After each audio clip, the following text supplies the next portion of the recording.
It's a cold morning, and you are 79 years old, scraping ice off a sidewalk that isn't yours.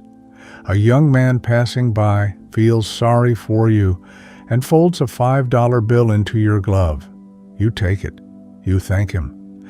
He thinks you are the poorest man in this town. Nearly everyone does. They are wrong. That coat you're wearing has been mended 11 times, and the man inside it is worth $8 million. Not one living soul knows. This isn't a story about luck or a lottery or a rich uncle who died. You built this $1 at a time in plain sight for 60 years, while the whole world looks straight through you. And by the time anyone learns what you were really worth, you'll already be gone. How a man in an 11 times patched coat quietly outbuilt every person who ever pitied him. That's the story. And it starts with a boy, a bank, and the worst morning of his father's life. Go back almost 100 years to a boy of 7 and a town much like this one. Your father is not a careless man. He works the floor at the woolen mill.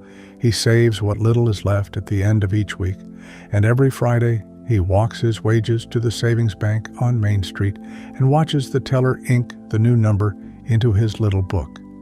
That number is the most important thing in his life. It is his proof that whatever happens, his family will be all right. It's the winter of 1933, and one Tuesday morning, you walk to that bank at his side and find the doors chained shut. A typed notice behind the glass. The bank has failed in the night, and every dollar your father saved every Friday of his working life is simply gone, swallowed while he slept. No insurance, no recourse, no one to even shout at. You are 7 years old, standing in the cold, watching your father, a strong man, a proud man, lower his face into his hands on a public sidewalk.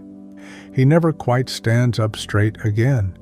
You don't have the words for what you feel that morning, but something takes root in you that will outlive everyone you will ever know. 3 rules, carved into a boy by a chained door. You will never again trust a number a stranger writes in a book. You will own real things, actual pieces of real companies, that no man can padlock overnight. You will never spend a dollar you could keep, and you will never, ever let another soul see what you have. Those rules will make you the richest man no one ever knew was rich. They will also cost you nearly every person you ever love. By 1950, the boy is gone, and you are a quiet man of 24, pumping gas at a station out on Route 9. The work pays almost nothing, and you live on even less. A rented room over the hardware store, a hot plate, a single good pair of boots you keep resoled instead of replaced. On Sundays, you allow yourself the cheapest cut at the butcher's and nothing else. The other men your age are buying cars on credit, taking girls dancing on Friday nights. You're doing something none of them would understand if you tried to explain it, which is exactly why you never do. Every payday, you take a few dollars, the money those men would burn on a single Saturday, and you buy 1 share of a company. Not a tip, not a gamble, a piece of a real business that makes something people will always need, in good times and bad. And here is the thing nobody ever taught you. The thing you worked out alone, standing at that gas pump. The piece pays you back. 4 times a year, the company mails you a check just for owning your slice of it, a dividend. Any sane man would cash that check and buy something he could hold. You don't.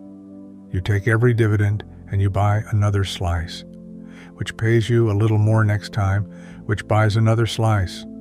You have set a snowball at the very top of a very long hill, and then you do the one thing almost no human being alive can do. You wait. For years, it looks like nothing is happening. 10 years in, you have a few $1,000s to your name, less than the men around you have already spent on cars they've since wrecked. They feel rich. You look broke. But you understand the one thing they never will. The snowball is small, yes, but it is rolling, and the hill goes on much, much longer than anyone has the patience to imagine. Her name is Ruth. For 3 years, she is patient with you. She mistakes your steadiness for the start of a plan she'd recognize, a ring, a house, a life she can see coming. She waits, but you won't spend. You can't, because every dollar that leaves your hand feels like standing in front of those chained bank doors again. And you never tell her about the slices, about the snowball. The third rule, never let anyone see, runs deeper in you than the love does. One evening, she stands in your doorway, not angry, just tired, and says, "I thought you were saving up for something, for us. I didn't realize you were just saving." And then she's gone. You let her go. You tell yourself the snowball is the life. It will take you a very long time to learn what that was worth. Years later, long after you'd told yourself you needed no one, there is Edith. She is quiet the way you are quiet, careful with a dollar the way you are careful. She darns her own stockings, reuses the same wax paper twice, and never once asks you for a thing you'd have to explain. You marry her in a borrowed suit. You have 2 children, a boy, then a girl, in the small house you will keep for the rest of your life. And you never tell her, not in all the years of your marriage. She knows you keep a little put by. She imagines a few $100s in a coffee tin, a cushion against a hard winter. She never pictures the slices, the snowball, the 100 companies, the number that has long since climbed past anything she could spend in 3 lifetimes. You don't lie to her. You simply never let her see. The third rule runs deeper in you than the marriage does. So your children grow up in hand-me-downs. Your daughter is told there's no money for the class trip. And on winter evenings, your wife sits under the lamp and patches the elbow of your coat, the same coat, then mends the cuff of her own. The 2 of you stitching side by side, a millionaire several times over, and the woman who married him, neither of you spending a dollar, only one of you knowing why. Somewhere in those years, the station on Route 9 closes for good, and you take the only steady work left in a shrinking town. Night janitor at the county high school, pushing a wide dust mop down the halls after the buses pull away. The pay is no better than the pumps were. You never needed it to be. Your wages were never what fed the snowball. By now, it feeds itself. The decades turn. In October of 1987, on a single Monday, the market falls further in one day than it has in all its history. Grown men weep on the evening news. Your neighbor panics, sells everything he owns, and never sets foot back in. You are 61 years old, and you do the precise opposite of everyone. You buy more, because the companies still make the things people need, and the doors are not chained. The price is simply, briefly, cheaper. The snowball, now the size of a boulder, barely feels it. By now, the number, not in a bank book, but in pieces of 100 real companies, has rolled past $1 million, then past 2. You are a millionaire several times over, and you are still mopping those same floors, still resoling the boots, still wearing the coat, patched now for the 4th time. The student who passes the old janitor in the hall and feels a little sorry for him would never believe it. You like it that way. The not showing isn't shame anymore. It stopped being shame a long time ago. It has become the quietest kind of power there is, to have everything and to need no one on earth to know it. And then, on an ordinary afternoon in your 80s, a sharp pain in your chest tells you the one thing you've spent 60 years refusing to think about. The waiting is nearly over, and the question you've outrun your entire life finally turns to face you, when not one person even knew you had it. What was all of it for? You don't die that afternoon. The doctor gives you pills and a warning, and you walk home to the same small house you've kept for 50 years. But something has shifted. For the first time in your life, you let yourself sit down and count it. All of it. The slices, the dividends, the 60 patient years.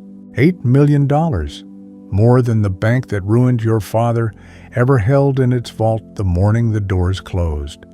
You sit with that for a long while. You did it. You beat the thing that broke him. Quietly. Completely. and then you look up at the empty house, and the other half of the number arrives, the half no ledger ever shows. Edith has been gone some years now.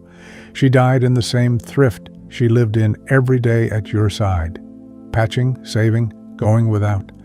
And she died believing the two of you had only ever just scraped by. She never knew. She spent her one and only life being careful against a danger that, inside the walls of your house, had not been real in 40 years. You could have given her one easy decade. One winter she didn't have to mend her own coat. You let her stitch it by lamplight instead, and you said nothing. And your children, grown now with homes of their own, still carry the particular carefulness of kids who were told, again and again, that there wasn't enough. There was so much.